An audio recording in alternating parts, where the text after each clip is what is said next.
we had excursions related to what we are learning.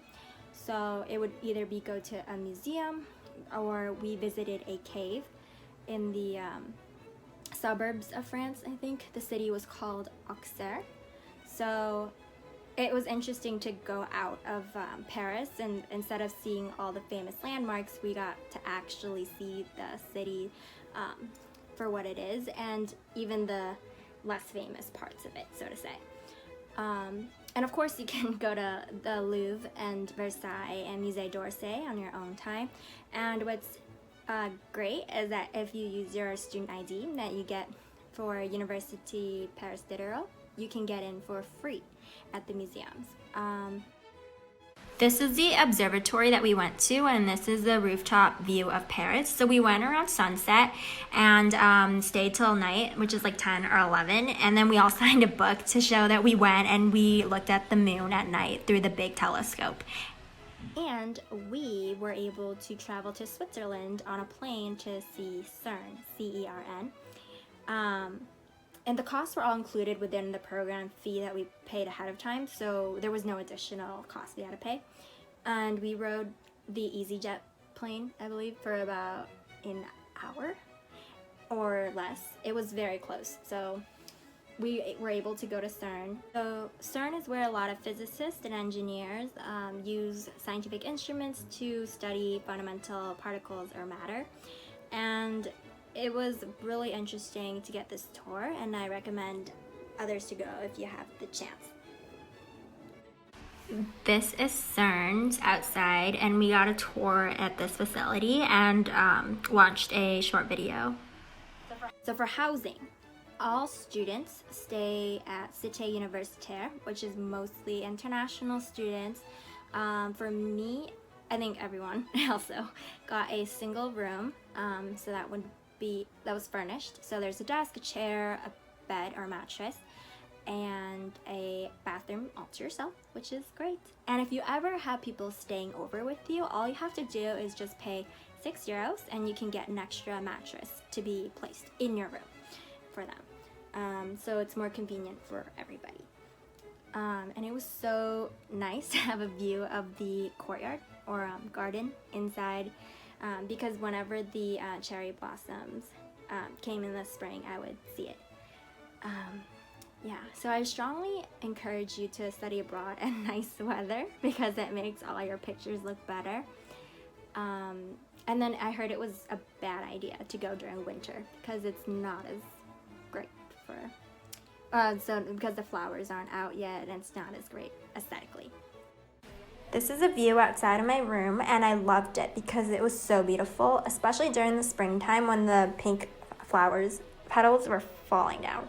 And this is the outside of Cité Universitaire. Okay.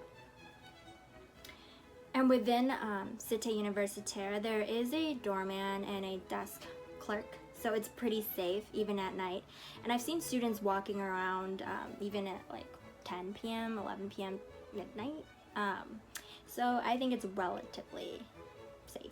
And there's a lobby area as well if you ever have guests and they need to wait for you.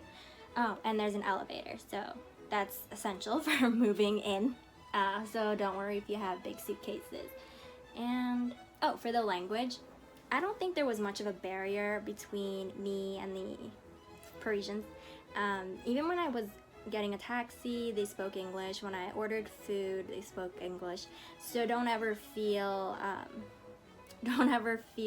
like you'll be helpless or lost, because granted, I think most people would be able to help you out.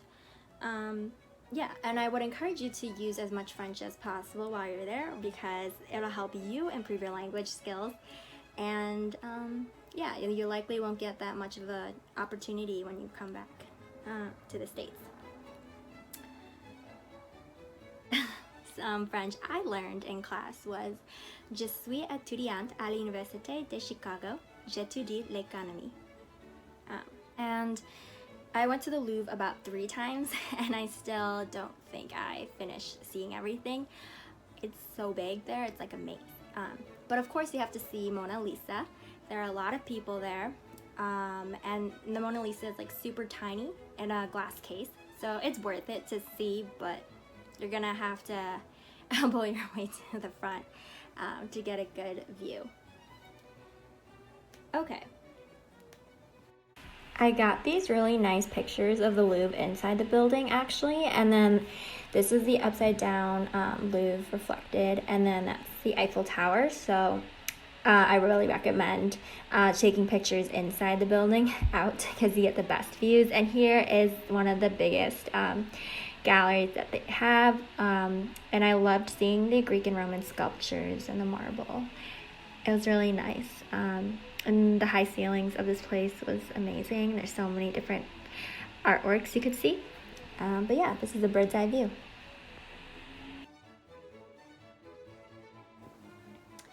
And if you ever go to Galeries Lafayette, I read online that they recently have a new glass walkway or path. So I think that would be interesting to see. And the ceiling is beautiful. So definitely recommend going to that one. Now we have shopping, my most favorite activity. Of course, everything is so expensive, but I mean, window shopping is an experience in and of itself, so that was fun.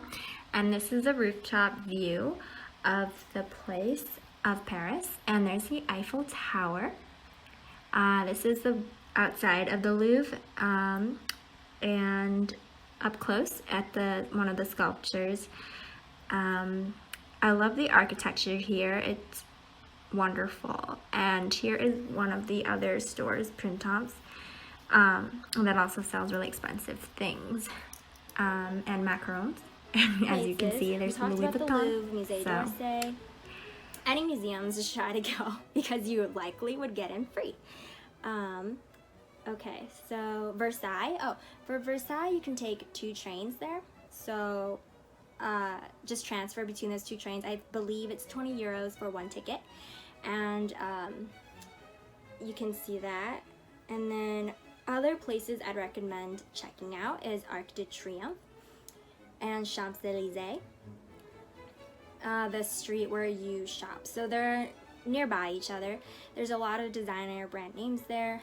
And I think whether or not you buy something, it's nice to just window shop sometimes because you see styles that you probably wouldn't in the US. And oh, the Abercrombie there is crazy.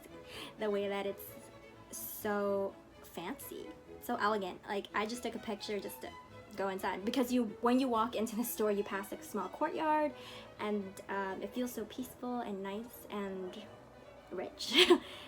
So check it out, just for the experience, if anything. So this is Versailles. You can see the lovely chandeliers in the back and gold on everything, literally everything, the ceilings to the walls, and the chandeliers are really beautiful, honestly. And the paintings, there's velvet everywhere. It just screams fancy and rich. And here is Abercrombie and Fitch. This is a really unique store layout, so that's why I chose to display it for you to see. But more to come.